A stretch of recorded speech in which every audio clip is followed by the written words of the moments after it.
Hi and welcome to the new video. നമ്മൾ finite word length എഫക്ട്സിനെ കുറിച്ചാണ് പറഞ്ഞുകൊണ്ടിരുന്നത്. അതിൻ്റെ ഇൻട്രൊഡക്ഷനും നമ്പർ റെപ്രസെൻറ്റേഷനും കാര്യങ്ങളൊക്കെയാണ് ഇതുവരെ പറഞ്ഞത്. അപ്പോൾ അതിൽ ഓരോ ഫൈനൈറ്റ് വേർഡ് ലെങ്ത് എഫക്ട്സ് എന്ന് പറഞ്ഞു കഴിഞ്ഞാൽ നമ്മളതിനെ നമ്മുടെ കയ്യിലുള്ള ഇൻഫിനൈറ്റ് ലെങ്ത്തുള്ള ഡാറ്റേനെ ചെറുതാക്കുമ്പോൾ ഉണ്ടാകുന്ന പ്രശ്നങ്ങളെ കുറിച്ചാണ് പറഞ്ഞുകൊണ്ടിരുന്നത്. അപ്പോൾ അതിൽ മെയിൻ ആയിട്ടുള്ളൊരു കാര്യമാണ് ഈ ക്വാണ്ടൈസേഷൻ നോയ്സ് എന്ന് പറയുന്നത്. അപ്പോൾ അതിലേക്ക് വരുന്നതിന് മുന്നേ നമുക്കറിയാം നമ്മുടെ കയ്യിൽ ഓൾറെഡി എല്ലാ എഞ്ചിനീയറിംഗ് ആപ്ലിക്കേഷൻസിലും ഉണ്ടാവുന്ന ഇൻപുട്ട് എന്ന് പറയുന്നത് എന്തായിരിക്കും അധികവും? ഇൻപുട്ട് എന്ന് പറയുന്നത് അനലോഗ് അല്ലെങ്കിൽ കണ്ടിന്യൂസ് സിഗ്നൽ ആയിരിക്കും, അല്ലെ? കണ്ടിന്യൂസ് ടൈം സിഗ്നൽ ആയിരിക്കും. പക്ഷേ ഇത് നമുക്ക് പ്രോസസ്സ് ചെയ്യേണ്ടത് ഡിജിറ്റൽ സിഗ്നൽ പ്രോസസ്സർ വെച്ചിട്ടൊക്കെയാണെന്ന് നമ്മൾ ഓൾറെഡി പറഞ്ഞിട്ടുള്ളൂ. അപ്പോൾ അതിലേക്ക് ചെയ്യണമെങ്കിൽ നമുക്കതിനെ എന്തായിട്ട് കിട്ടണം? ഡിജിറ്റലായിട്ട് വേണം കിട്ടാൻ. അപ്പോൾ ഈ അനലോഗിൽ നിന്ന് ഡിജിറ്റലിലേക്ക് മാറ്റണം എന്തായി കഴിഞ്ഞാലും. അപ്പോൾ ഈ അനലോഗ് ടു ഡിജിറ്റൽ കൺവേർഷൻ പ്രോസസ്സിൽ ഉണ്ടാവുന്ന കുറേ കാര്യങ്ങളാണ് നമ്മളോട് പറയുന്നത്. നമുക്ക് ഓൾറെഡി പറഞ്ഞിട്ടുള്ളതാണ്. അപ്പോൾ നമുക്ക് കയ്യിലുള്ളത് എന്താണ്? ഒരു അനലോഗ് ഇൻപുട്ടാണ്. ഈ അനലോഗിനെ നമ്മൾ എന്തായിട്ട് മാറ്റണം? ഡിജിറ്റലായിട്ട് മാറ്റണം. ഇതിനു വേണ്ടിയിട്ട് നമ്മൾ ഉപയോഗിക്കുന്ന ഒരു കാര്യം ഉണ്ടായിരുന്നു. എന്തായിരുന്നു അതൊക്കെ മുന്നേ നമ്മൾ ഓൾറെഡി സ്റ്റാർട്ടിങ്ങിൽ ഡിസ്കസ് ചെയ്ത് പോയിട്ടുള്ളതാണ്. ADC. ഈ ADC എന്ന് പറഞ്ഞ ഒരു ഇത് ഉപയോഗിച്ചിട്ടാണ് നമ്മൾ അനലോഗ് സിഗ്നൽ ഡിജിറ്റലാക്കി. അതാണ് നമ്മൾ ചെയ്തുകൊണ്ടിരിക്കുന്നത്. അപ്പോൾ അതിൻ്റെ ബ്ലോക്ക് ഡയഗ്രം സ്റ്റാർട്ടിങ്ങിൽ പറഞ്ഞിട്ടുള്ളതാണ്. ഒന്നുകൂടി ജസ്റ്റ് ഡിസ്കസ് ചെയ്യാം. ഇതാണ് ഒരു ADC വരുന്നത്. ഇപ്പോൾ നമുക്കറിയാം XOF എന്ന് പറയുന്ന ഒരു സിഗ്നൽ ഉണ്ട്. ഇപ്പോൾ ഈ അനലോഗ് ടു ഡിജിറ്റൽ കൺവേർഷനിൽ രണ്ട് പ്രോസസ്സുകളാണ് നടക്കുന്നത്. ഒന്ന് സാമ്പിളർ ഉണ്ടാവും. ദെൻ ക്വാണ്ടൈസർ ഉണ്ടാവും. പിന്നെ ലാസ്റ്റത്തെ സ്റ്റേജിലാണ് നമ്മൾ കോഡിംഗ് എന്ന് പറഞ്ഞിട്ടുള്ളത് നടക്കുന്നത്. അപ്പോൾ ഇവിടെ തൽക്കാലം സാമ്പിളർ ആൻഡ് ക്വാണ്ടൈസർ ആണ് കാണിച്ചിട്ടുള്ളത്. അപ്പോൾ നമുക്കറിയാം XOF എന്ന് പറയുന്നത് നമ്മുടെ കയ്യിലുള്ള ഒരു ഇൻപുട്ട് സിഗ്നലാണ്. ആ ഇൻപുട്ട് സിഗ്നലിനെ ഒരു സാമ്പിളറിൽ കൂടെ കടത്തിവിടുകയാണ് ചെയ്യുന്നത്. അത് റെഗുലർ ഇൻ്റർവെൽസിൽ സാമ്പിൾ ചെയ്യുകയാണ് ചെയ്യുന്നത്. Says T is equal to N into capital T എന്നുള്ള റെഗുലർ ഇൻ്റർവെൽസ് സാമ്പിൾ ചെയ്യുന്നു. അതായത് നമുക്ക് പറഞ്ഞിട്ടുണ്ടായിരുന്നു മുന്നേ ഒരു സിമ്പിൾ ഒരു സ്വിച്ച് ആയിട്ടൊക്കെ വേണമെങ്കിൽ റെപ്രസെൻറ്റ് ചെയ്യാം. അതായത് സ്വിച്ച് ഈ പറഞ്ഞ ഇൻസ്റ്റൻസുകളിൽ ഓപ്പൺ ചെയ്യുന്നു NTയിൽ.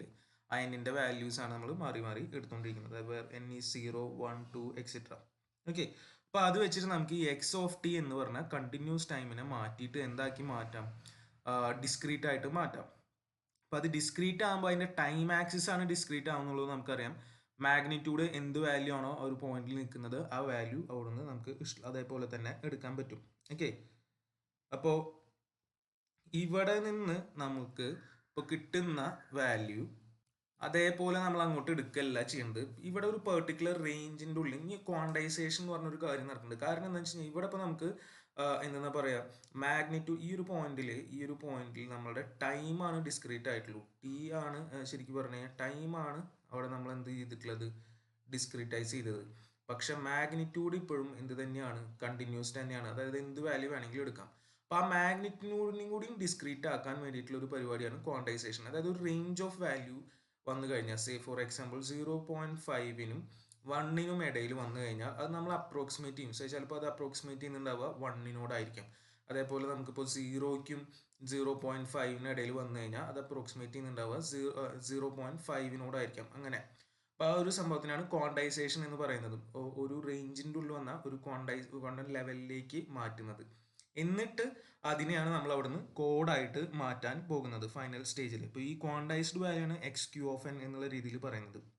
അപ്പോൾ ഇവിടെ ഒരു എന്താ പറയുക, ഈ ശരിക്ക് വന്ന ഈ ഒരു സാധനവും ഈ അതായിരുന്നു വേണ്ടിയിരുന്നത്. അതിനെ കോഡ് ചെയ്യാൻ ഓരോ കണ്ടിന്യൂസ് ആണ് മാഗ്നിറ്റ്യൂഡ് ഉള്ളതുകൊണ്ട് ബുദ്ധിമുട്ടാണ്. കാരണം എന്താ വെച്ചാൽ നമുക്ക് ഇതിൻ്റെ ഇടയിൽ ഇപ്പോൾ 0 to 0.5ൻ്റെ ഇടയിൽ ഒരുപാട് വാല്യൂസ് വരാം. 0.0001, 0.0011, 0.0123 അങ്ങനെ പറഞ്ഞാൽ ഇഷ്ടംപോലെ വാല്യൂസ് വരാം. അപ്പോൾ അതൊക്കെ വന്നു കഴിഞ്ഞാലും നമ്മൾ അതിന് ഓരോന്നിനും ഇക്വാലൻ്റ് ഡിജിറ്റൽ ഉണ്ടാക്കുക എന്ന് പറഞ്ഞാൽ ബുദ്ധിമുട്ടാണ്. അതുകൊണ്ടാണ് ഈ ഒരു റേഞ്ചിൻ്റെ ഇടയ്ക്ക് വന്ന 0.5 ആയിട്ട് അസ്യൂം ചെയ്ത് അതിന് കറസ്പോണ്ടിങ് ആയിട്ടുള്ള ഡിജിറ്റലായിട്ട് മാറ്റുന്നത്. ഓക്കെ. അപ്പം അതുകൊണ്ട് ഇവിടെ ഒരു ഡിഫറൻസ് എടുക്കുകയാണെങ്കിൽ, അതായത് നമുക്ക് ഇത് രണ്ടും സെയിം അല്ല, XQNനും XOFനും സെയിം അല്ല. അപ്പോൾ ആ ഒരു ഡിഫറൻസിനെയാണ് നമ്മൾ quantization noise or AD conversion noise എന്ന് പറയുന്നത്, analog to digital conversion noise എന്ന് പറയുന്നത്. ഓക്കെ. സോ ഇവിടെ ക്വാണ്ടൈസേഷൻ നോയ്സ്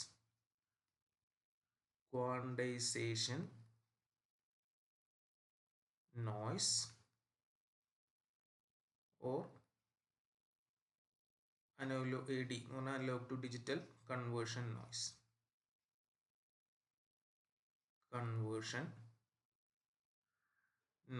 അതിന് വേണമെങ്കിൽ നമുക്ക് റെപ്രസെന്റ് ചെയ്യാം E of n എന്നുള്ള രീതിയിൽ, എറർ അല്ലെങ്കിൽ ഡിഫറൻസ് എന്നുള്ള രീതിയിൽ equal to x q of n minus x of N.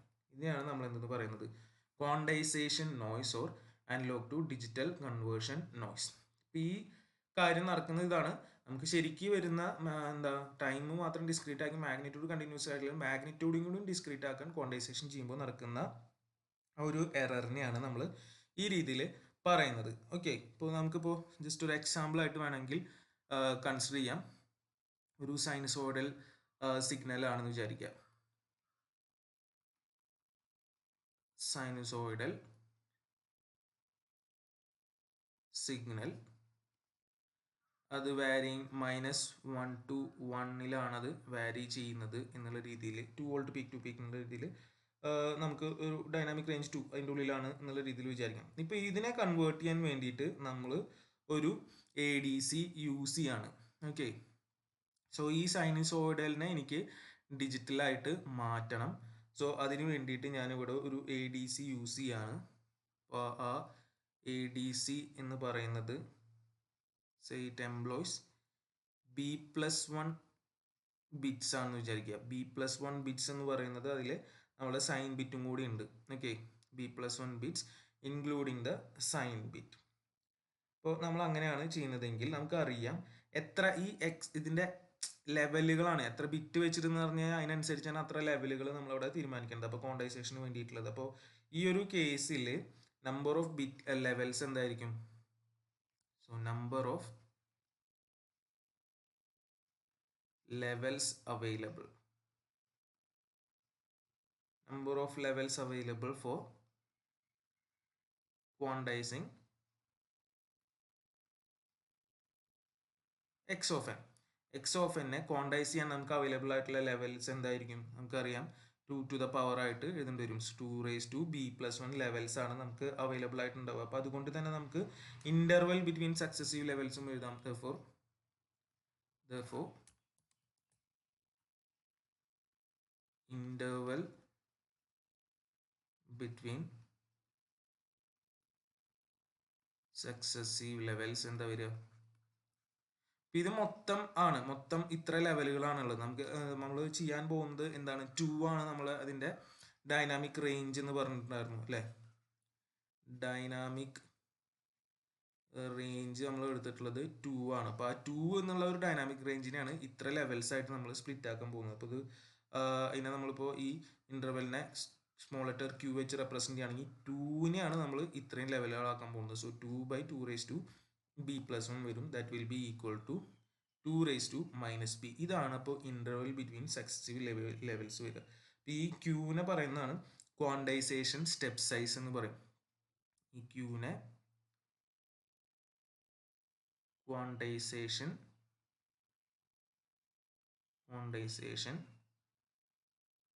Step size എന്ന് വിളിക്കും. ഓക്കെ, എത്രയാണുള്ള സംഭവം? അതായത് ഇപ്പോൾ നമ്മളിപ്പോൾ ഒരു 3 ബിറ്റ്സ് ആണ് ഉപയോഗിക്കുന്നത് വിചാരിക്കുക. എക്സാമ്പിൾ ആയിട്ട് ഇപ്പോൾ എടുക്കുക, B is equal to 3 ആണ് എടുക്കുന്നത് വിചാരിക്കുക. 3 ബിറ്റ്സ് ആണെങ്കിൽ അപ്പോൾ നമുക്ക് Q എന്താ വരിക? Q is equal to, ഇപ്പോൾ ഇവിടെ സെയിം സാധനത്തിനാണ് ചെയ്യുന്നതെങ്കിൽ 2 raised to -3 വരും. ഈക്വൽ ടു എത്ര വരും? 0.125. അപ്പോൾ അതാണ് ഓരോ കോൺസിക്യൂട്ടീവ് ആയിട്ടുള്ള സ്റ്റെപ്പുകൾ തമ്മിലുള്ള ഡിഫറൻസ് വരാൻ പോകുന്നത്, 0.125. ഇപ്പോൾ ഓക്കെ, ഇതാണ് ക്വാണ്ടൈസേഷൻ നോയ്സും ക്വാണ്ടൈസേഷൻ സ്റ്റെപ്പ് സൈസും വരുന്നത്.